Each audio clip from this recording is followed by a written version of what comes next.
And no, just because I'm in Japan doesn't mean I'm going to Suicide Forest, okay?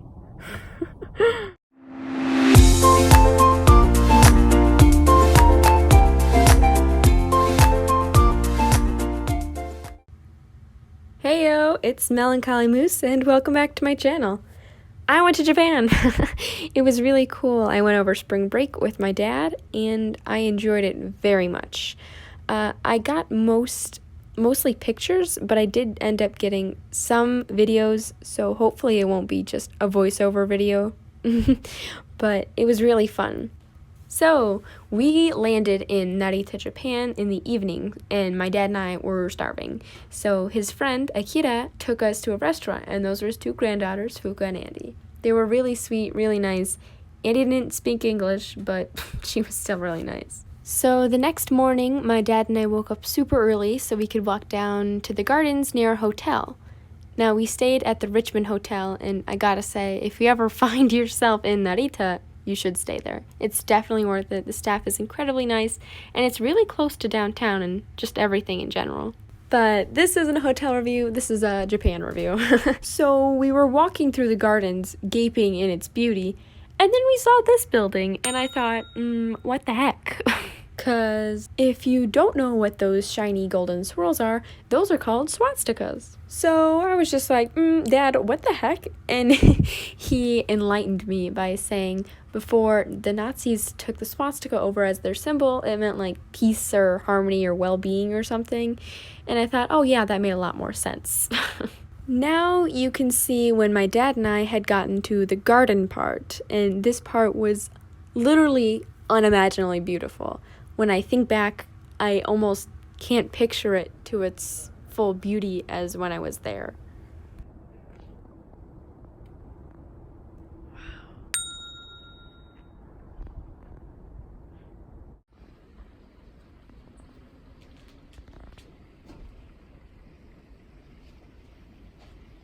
Why don't you sit on that bottom Oh my gosh, look at over here.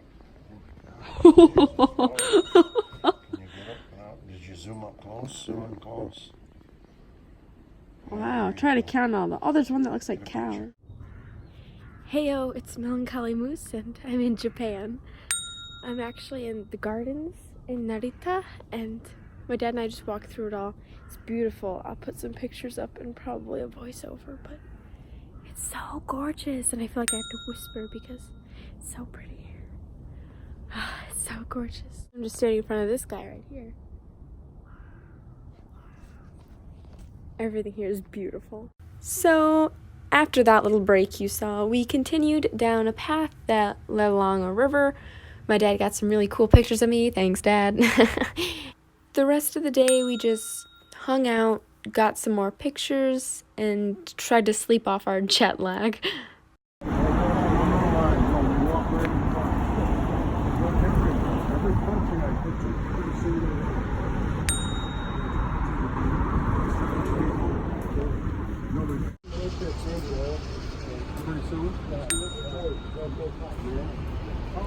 Vote? People vote? All French, yeah.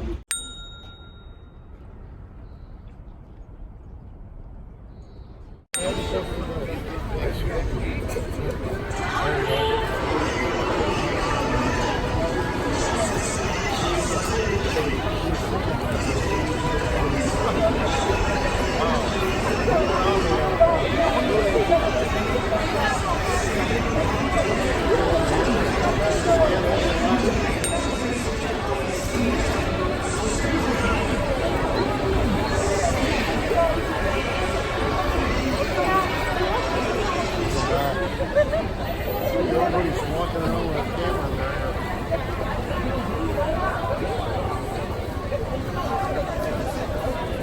there.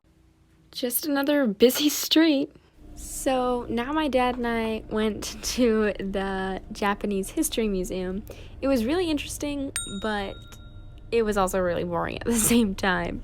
And there you could see me checking myself out in a mirror.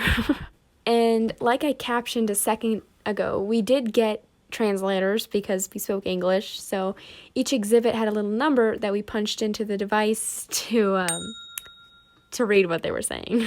It was actually really cool of the museum to do that, and I didn't feel left out because I couldn't read Japanese. Some of my favorite parts of the museum were these little exhibits where they were just little villages or little towns made from wood.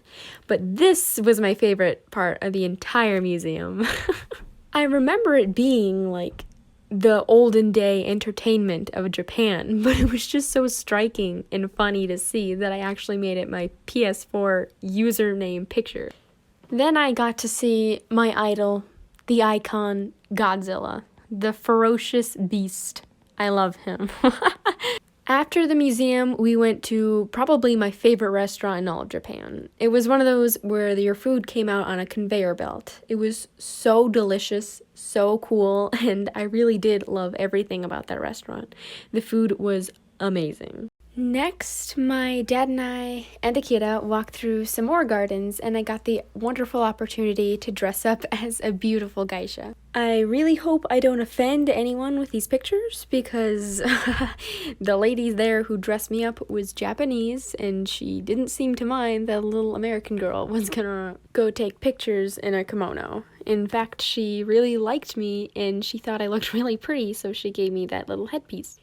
It was really, really fun to experience that type of fashion, and although the shoes hurt like heck, I really did enjoy myself. Like I said, I'm so honored and grateful to be given that opportunity.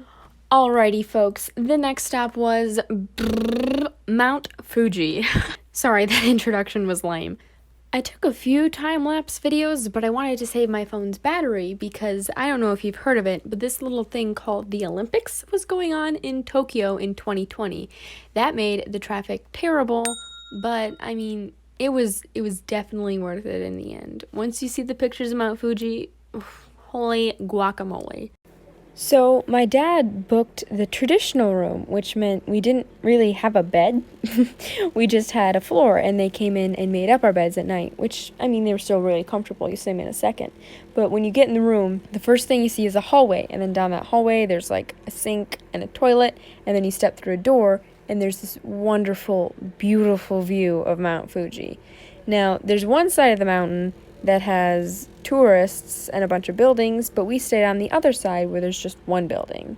And I read this book, The Batchman books by Stephen King. It's 4 early books of Stephen King when he used an alias, and I read through the first 2, and they're great. Back to Japan. I took these pictures periodically of the sunrise at Mount Fuji. This is not the end of my journey, but it's the end of the video. Okay, I'm gonna cut it here, and I'll see you next time. Bye! Thanks for watching.